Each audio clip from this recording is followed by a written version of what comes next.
Welcome to the Cheating Wife Stories channel. I was 2 shots of Jack Daniels into what was starting out to be an epically bad weekend, and it wasn't even 3 in the afternoon on a Friday.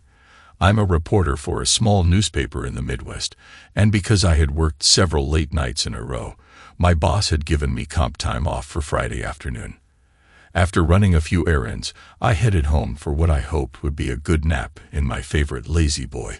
But as I pulled up to my house, I saw there were 2 cars in my driveway, one belonging to my wife of 7 years, Tracy, and the other I didn't recognize.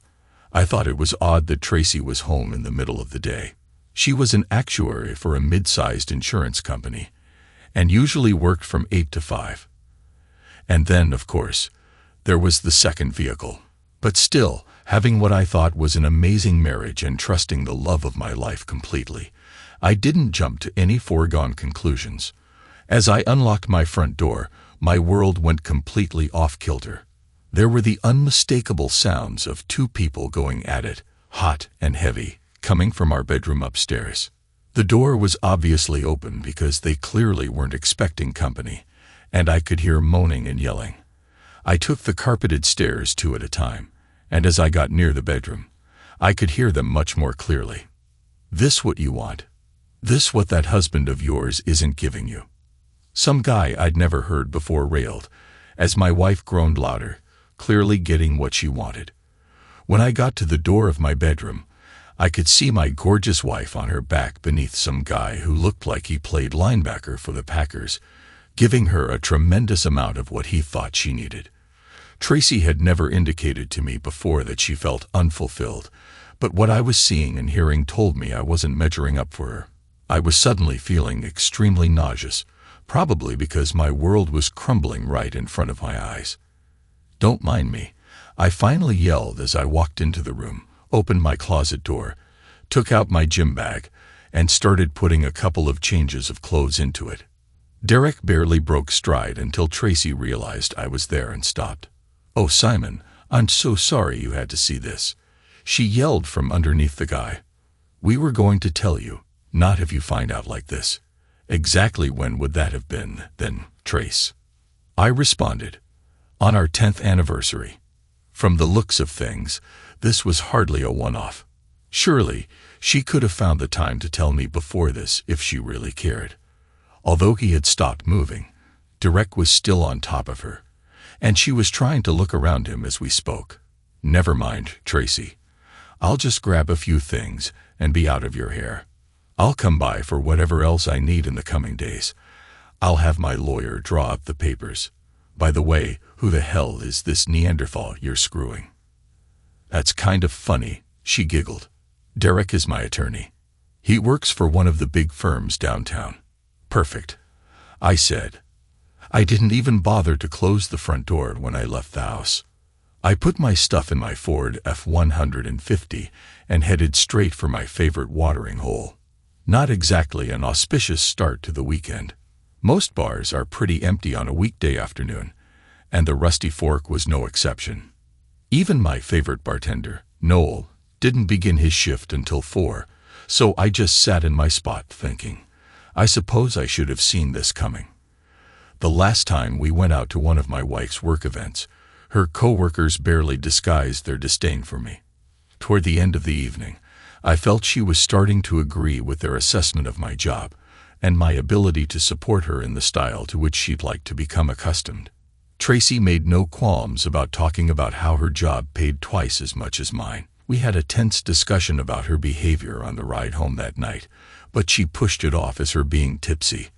I wasn't happy with that explanation, but as someone who doesn't hold grudges, we were okay a few days later, or at least I thought we were. So, here I sit at the bar. I know I should probably be out making sure to move half of our money over to an account in my name only, but right now, I couldn't care less. My credit card is in my name only, which means I can spend the rest of the night getting wasted before sleeping it off in my truck. I'll find a hotel or an apartment to rent tomorrow. Tracy and I met at a major Midwestern university. We dated for our junior and senior years before I asked her to marry me. We knew that unless I could get a job at a major newspaper in a big city, She would probably always out-earn me, but we both agreed that everything we made was ours, not hers and mine. That's what I thought we had, until recently. I don't know how much of her attitude is due to her coworkers, but apparently she has lost all respect for me completely. And as for her love, well, today showed me exactly where I stood. Noel greeted me when he came on at 4, mildly surprised at how early I was there. I gave him the Reader's Digest version of my earlier afternoon and handed him my pickup keys with instructions to pour me into the vehicle's cab when I was done, but not to give me my keys back until I woke up tomorrow. "That's harsh, dude, finding out that way," he said to me while we talked. Around 9 p.m., I wasn't feeling any pain, let alone my extremities, when a state trooper showed up at the bar. He ambled over to Noel behind the bar and asked him if a Mr. Simon Tillerson was on the premises. Noel, of course, pointed over at me. The trooper then ambled over to me. He was very good at this ambling thing, I thought in my fogged brain, and said he had some news he regretted having to tell me. My wife and a Mr. Derek Biggs were killed on the road about 3 hours ago when a semi blew a light in town and drove over the top of Mr. Biggs's BMW convertible. Authorities had been trying to find me for hours before one of my acquaintances told them about my favorite bar. "Screw me," I yelled. "Drinks are on me. There is a God in heaven." A cheer went up at my announcement. Trooper Reginald Masters looked like he'd seen a ghost. I don't think he was expecting glee from the new widower. "I get that you must be in shock," he began. "Not shock, buddy. Ecstasy," I wailed in my drunken state. "The reason I'm so screwed up is that I caught the two of them screwing in my bed this afternoon. I was going to leave the witch, screw her dead body. This couldn't get any better." The trooper still looked appalled, but I couldn't care less. "Normally, we like for the next of kin to identify the body, just to be completely sure it's really them," Master said to Noel. "But I don't think Mr. Tillerson is going to be of any help tonight." He added, "Could you make sure someone leaves him the message to go over to the morgue tomorrow?" Noel nodded affirmatively. I may have been drunk as a skunk, but I completely understood what was going on and what Masters had told me. Even though I knew I would miss my wife when I sobered up, she had cheated on me and was going to replace me. So, right at that moment, my anger at Tracy outpranked any love I still had for her. I woke up stiff and sore in the cab of my pickup the next morning. I probably looked like hell too, but I staggered back into the bar to pick up my keys and drive to a hotel. Then I remembered what the trooper had told me the previous night, so I drove home to my empty house instead, thinking about Tracy and the 9 years we had together. The last 7 as husband and wife. I was more sad than anything that it had ended the way it did between us. I can't say I was really grieving, because even though I was no longer drunk, I was still happy that she and Derek got what they deserved. I went home, jumped in the shower, cleaned up, and headed over to the morgue to identify the body. Tracy's body looked battered. I guess having a semi go over the top of you in a convertible will do that. I asked to see the other body as well. Derek looked similar to Tracy. I hoped, at least in his case, death had been slower to come. When I got back home, I knew I had to make at least 3 phone calls, one to my parents, one to her parents, and one to her sister Anna. Somewhere deep down, I was sorry to see her die. But at that moment, every thought of her came with the image of her urging her lover to give it to her, and I couldn't muster any sorrow in my heart for her. So I decided I would do my job, report the facts, and keep my lack of emotion out of the equation if I could. At least I did feel bad for Ron and Cindy Jacobs, Tracy's parents, for losing their daughter.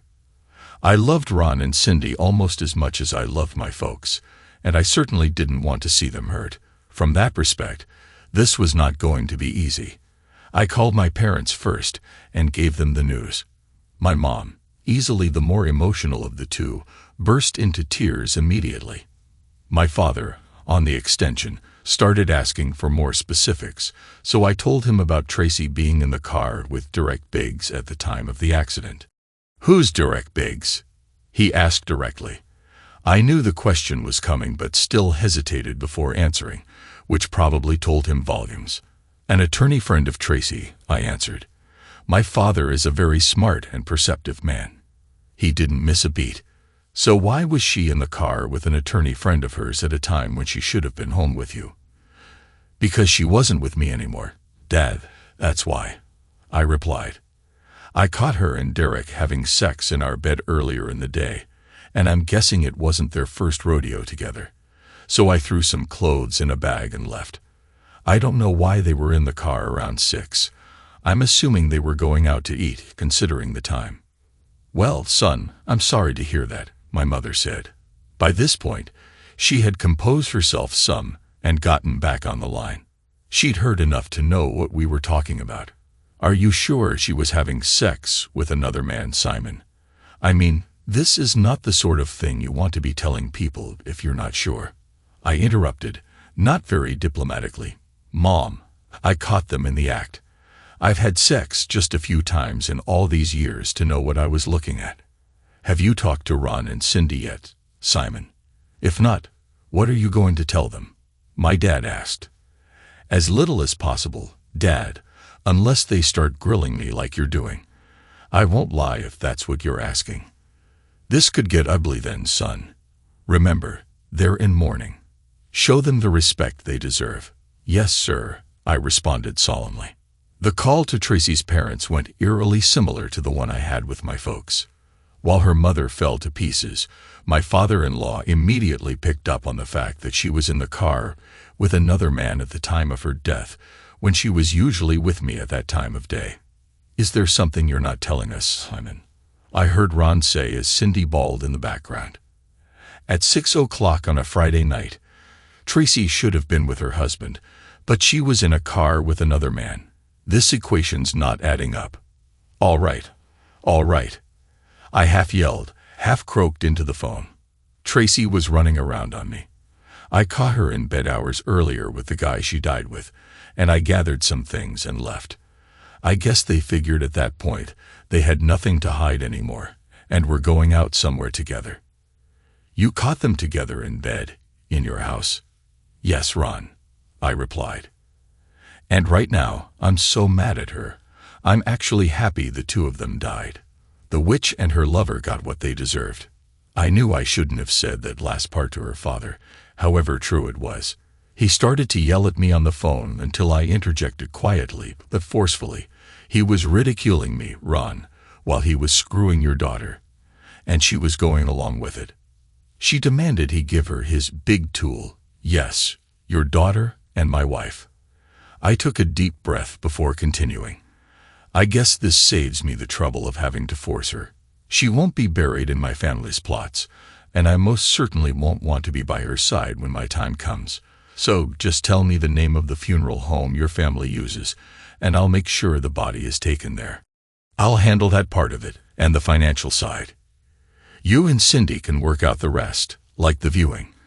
Obviously, I won't be there. You can't just pretend she didn't matter in your life." "Son," Ron said in his best calming voice, "you two were together for almost a decade. You can't tell me all that can be erased." "It can, and it has, Dad," I responded.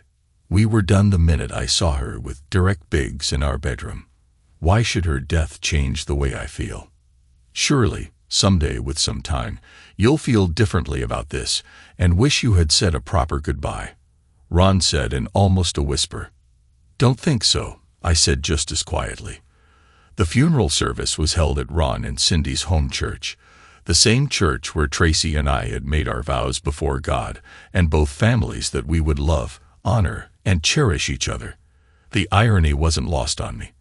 I thought about attending for maybe 10 seconds before the anger started to well up inside me. Did you ever want to choke the life out of a dead person? That's where I was. Attending the funeral might have made Tracy's parents feel better, but would only have served to make me more angry, and believe me, I had more than my share of anger. About an hour after I figured the service would be over, I got a call from Tracy's sister, Anna. I knew this wasn't going to be pleasant, but I suppose she needed to vent, especially if her parents hadn't told her the complete story. Tracy was right. You are a piece of garbage. You're a small man with small dreams and a small mind, she shouted over the line. I always wondered what took her so long to start cheating on you. Well, pleasant day to you too, Anna, I replied sarcastically. So I'm guessing you knew all along. Why, if I was such a bad guy, would you have even wanted me there? Because you embarrassed my parents, you piece of trash. How can you even answer the question as to why Tracy's husband wasn't at the funeral? My parents practically died of embarrassment when they had to tell the Reverend why you weren't coming. You are a disgrace, and I hope you die too. Now you're catching on, Anna, I yelled into the phone. That's exactly what I thought about your sister and her lover after I caught them. And you know what? I got lucky. They did die. So now, why don't you just go and leave me alone? I thought that went well. I got a realtor and put the house up for sale immediately. I moved my stuff into the spare bedroom and sold off all of our bedroom furniture, including the sheets and pillowcases, for dirt cheap. I was never going to touch any of that stuff again. As for the rest of Tracy's things, I took her jewelry, most of which I had given her, and sold it to a local jeweler, donating the money to a church food pantry. Her clothes and everything else I boxed up and took to her parents, telling them they could keep or dispose of the items at their leisure. Those boxes included our wedding album and the usual small photos you normally keep of each other. I had enough photos of Tracy in my head, especially the last one of her, with direct Biggs in our marital bed. That was never going to be forgotten. Ron and I made small talk as he helped me unload my pickup. When the last box had been unloaded, I looked at Ron and Cindy, and they looked back at me. We moved in for a tight family hug, and I'm pretty sure we were all crying. See you guys, I whispered as my voice failed me. All of this was done in the first 2 weeks after Tracy's death. Somewhere in the middle of all this, I received a phone call from Cruz Miller Insurance. Tracy and I had always had life insurance, so I knew why they were calling. It just wasn't a priority in my life until I got everything squared away with the obvious tasks. Now done, it was time to return their call. Tracy, being the insurance professional, had handled all of our insurance purchases. We always discussed everything, but since that was her field of expertise, I let her make the final decisions. One of those decisions was a $1 million life policy on each of us with a double indemnity clause for accidental death prior to age 45. That meant a $2 million payout was coming my way. Then the insurance agent said something else that almost made me choke on my coffee. It seems that since the driver of the truck caused the accident, his firm would be liable for some sort of payout for wrongful death. Unless I wanted to go to court and sue them for everything I could get, they would pay for both Tracy and Derek. She advised me that I should accept nothing less than another $2 million, although she figured $3 million to $4 million would actually be right in this situation. After the lawyer took his cut, I stood to have about $5 million in the bank. I wound up with $4.75 million after all fees were deducted. At that point, I was completely numb and didn't really care. The trucking company settled with Derek Biggs's widow as well, and the signing for both settlements was to be at the same time and place. I had never met his widow until the signing, and while I thought Tracy was a beautiful woman, Derek's widow was at least as beautiful. I wondered why he would risk his marriage for an affair. I guessed that maybe he was so sure of not getting caught that he didn't see any risk. After we signed the paperwork with the company, Ellie Biggs invited me out for a cup of coffee. It seemed she had one question in all of this that had never been answered by anybody, and she was hoping I could provide that information.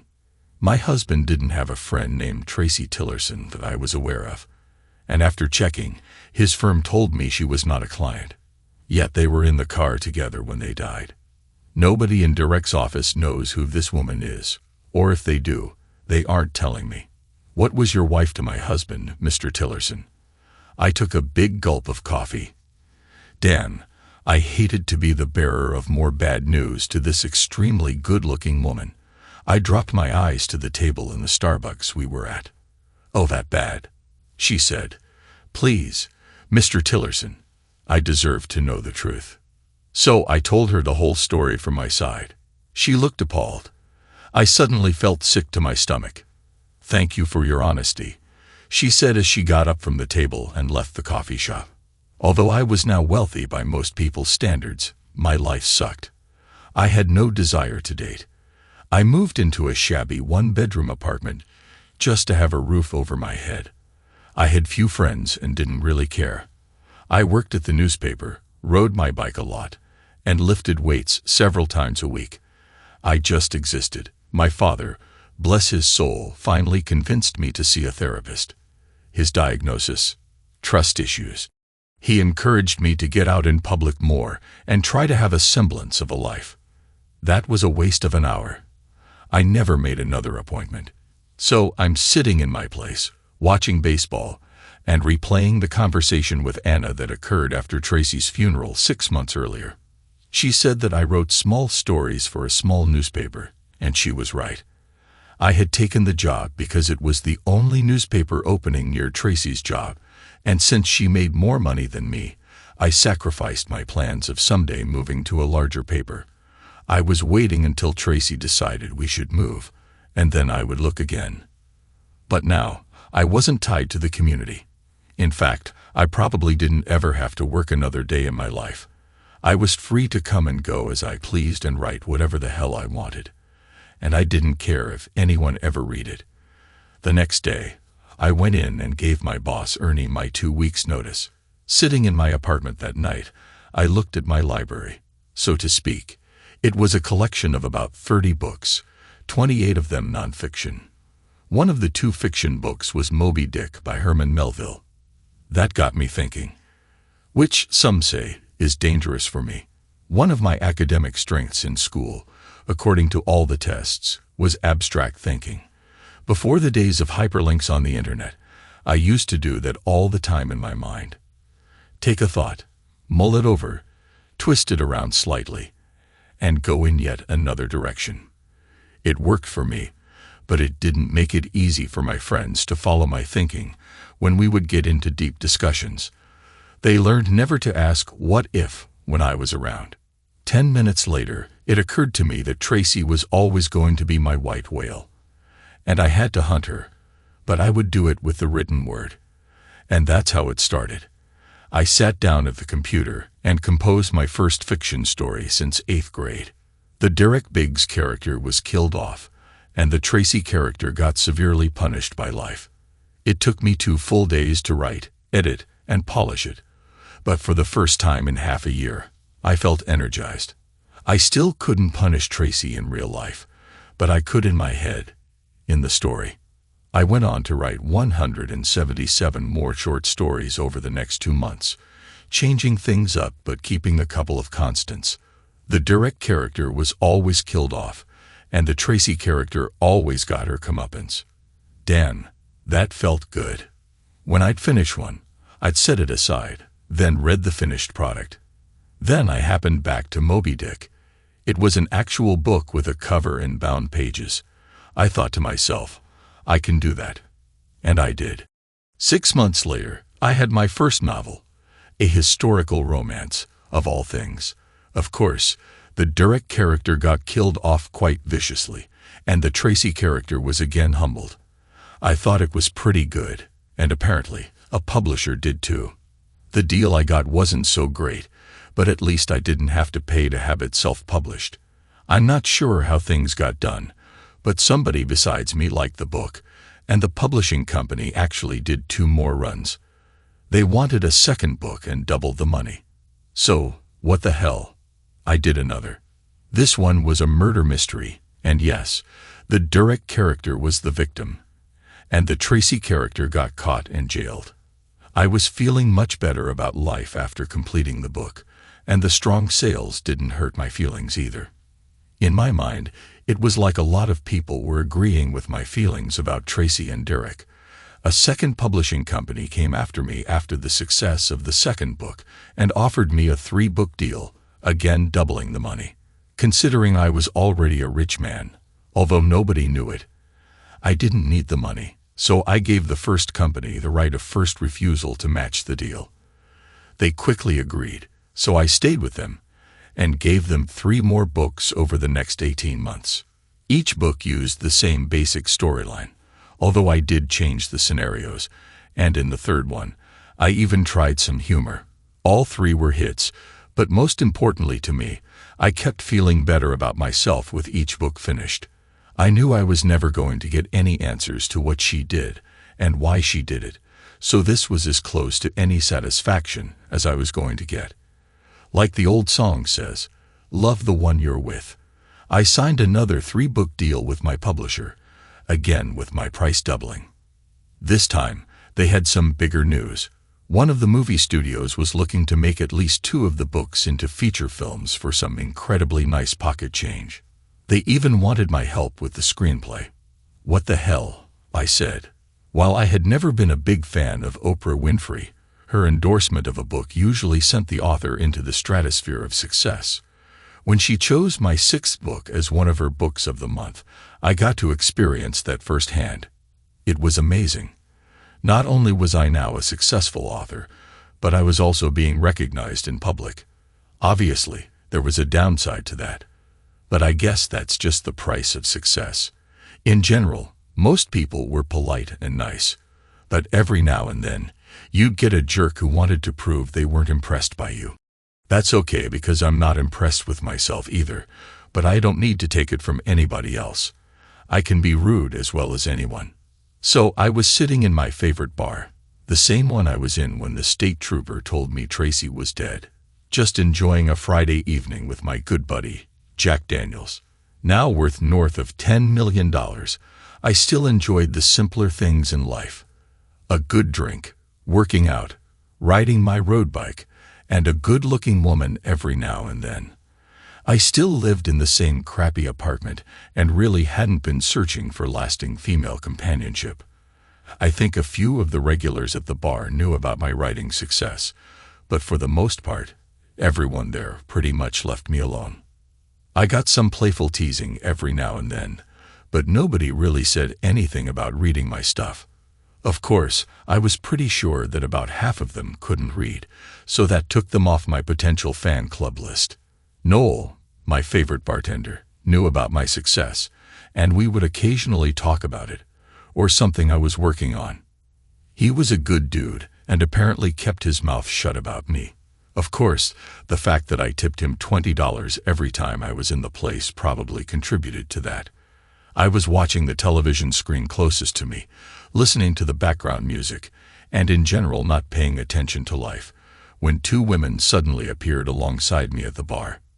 They were both attractive, I guessed in their mid-30s, like me, and were dressed in jeans and regular tops, not trying to impress anybody, obviously. But there was something about the one farthest from me that seemed familiar. I knew why as soon as she started talking to me. "You don't remember me, do you, Mr. Tillerson?" she asked, as her friend leaned back on her stool, giving us a clear line of sight to each other. Truthfully, I didn't at first, but then it clicked. I was looking at Ellie Biggs, Derek Biggs's widow. I had only met her the one time at the settlement signing, when the trucking company paid us for killing our cheating spouses. At that time, I confirmed for her that, yes, her husband was cheating on her with my wife. "I most certainly do remember you, Mrs. Biggs," I said. "It took me a minute, though. How have you been? You certainly look great, if you don't mind me saying so." Ellie blushed and looked at her friend, then looked me straight in the eyes. "I'm much better than the last time you saw me, and honestly, I have you to thank for that. At least from an emotional standpoint. You see, Derek's death left me about $2 million richer, but I was a total mess when he was killed. And then on top of that, I found out he was cheating on me. I was both sad and angry, particularly angry that I would never get to tell that cheating prick what I thought about him. Then one day, Rachel here brought me your first book.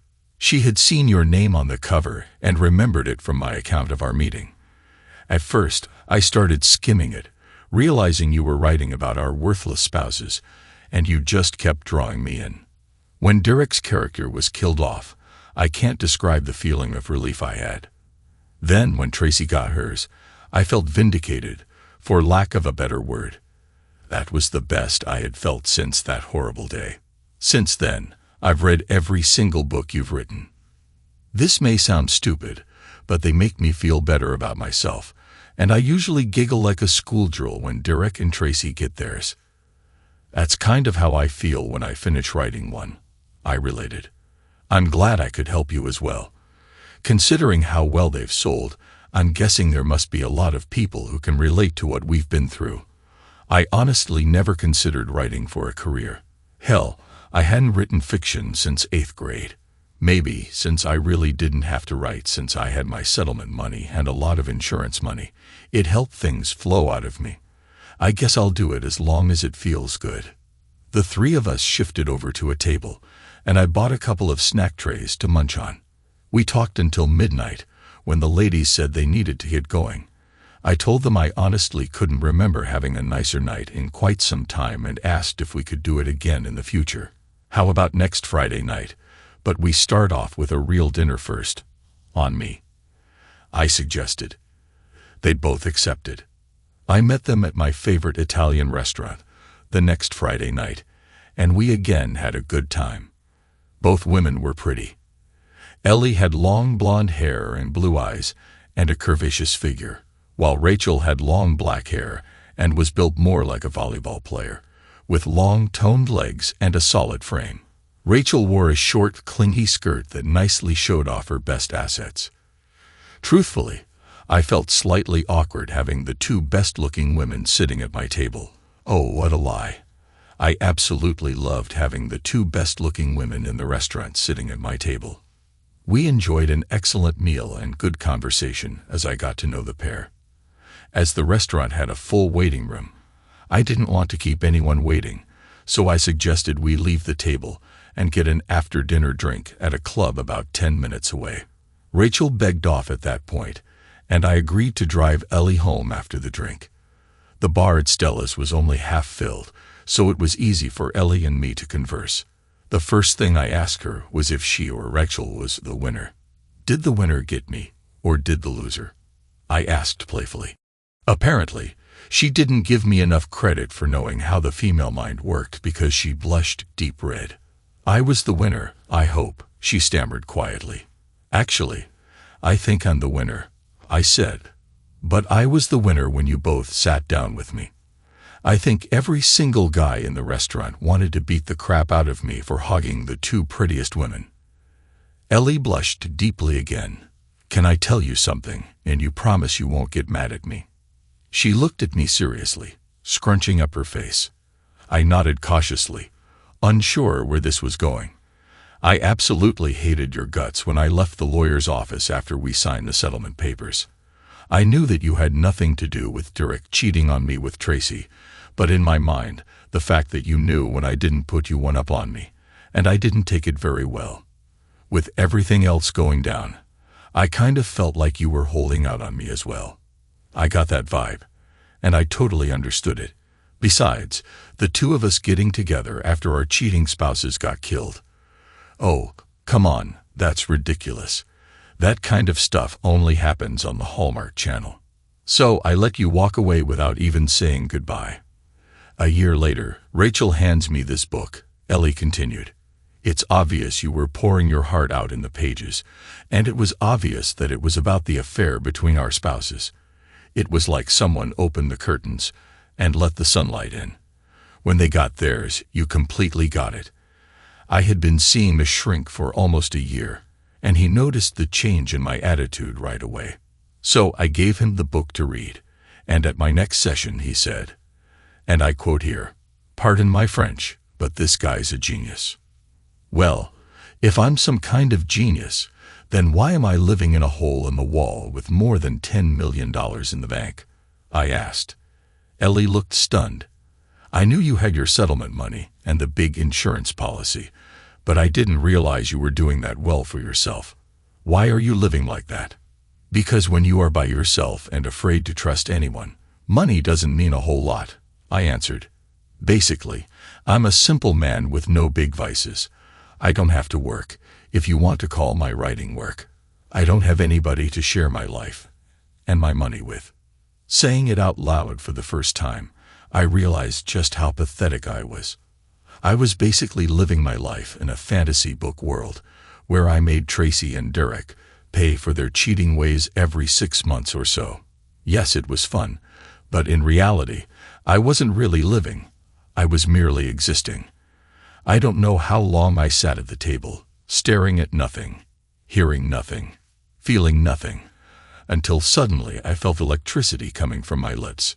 Rather, the electricity was coming from Ellie's lips, which were plastered against mine, with her tongue soon finding its way into my mouth.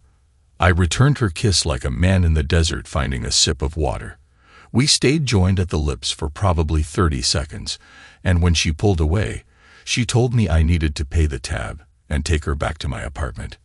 I did so like a man awakening from a dream. In the 4+ years since Tracy died, I had been with several women, but I hadn't made love to a woman since my wife died. I knew from talking with Ellie that she'd had a few since Derek, but not a lot either, so I took it real slow and gentle. The kisses were deep and meaningful. We ran our hands over each other's bodies slowly, truly feeling with our fingertips. I mean, Stevie Wonder would have been proud of us. Then, when it came time for the main act, we had amazing and wild sex. I lost all sense of time and space for a second there, and when I regained my senses, I was gently lying on top of Ellie, mostly supporting myself with my arms, which were beginning to quiver from the strain. I rolled us gently to our sides, so we were facing each other, as she slowly opened her eyes while still gasping for breath. Wow, she mouthed at me, with no sound coming forth. We lay looking at each other, silently playing a little kissy face like teenagers. Finally, she spoke. I completely understand what you've told me, and all I can say to you is, if you let me in and trust me, I will prove worthy of your trust every day for the rest of our lives. If that's a proposal, I accept, I said. No, we didn't get married after one great night in the sack, but that night was the beginning of the rest of our lives together. We tied the knot about a year later. Once we were both sure we had put our personal issues behind us, we moved into a big new house we had built in the country, which featured 5 bedrooms, one for us and one each for the 4 children we planned to have. We built a guest suite as well, so we could have frequent visitors. I learned how to write about other things in addition to the Tracy and Derek revenge stories. Once I started dating Ellie, we both found I didn't need to continue to punish the pairing in words. But since it sold well and was still fun to do, I kept writing 1 or 2 a year, much to the delight of my publisher's accountants. The karma train had been good to me, so I was glad to add a few passengers along for the ride. Thanks to everyone who took the time to listen to today's stories. If you enjoyed it, please consider liking and subscribing if you haven't already. Feel free to share your thoughts on the events in the comments below. Take care.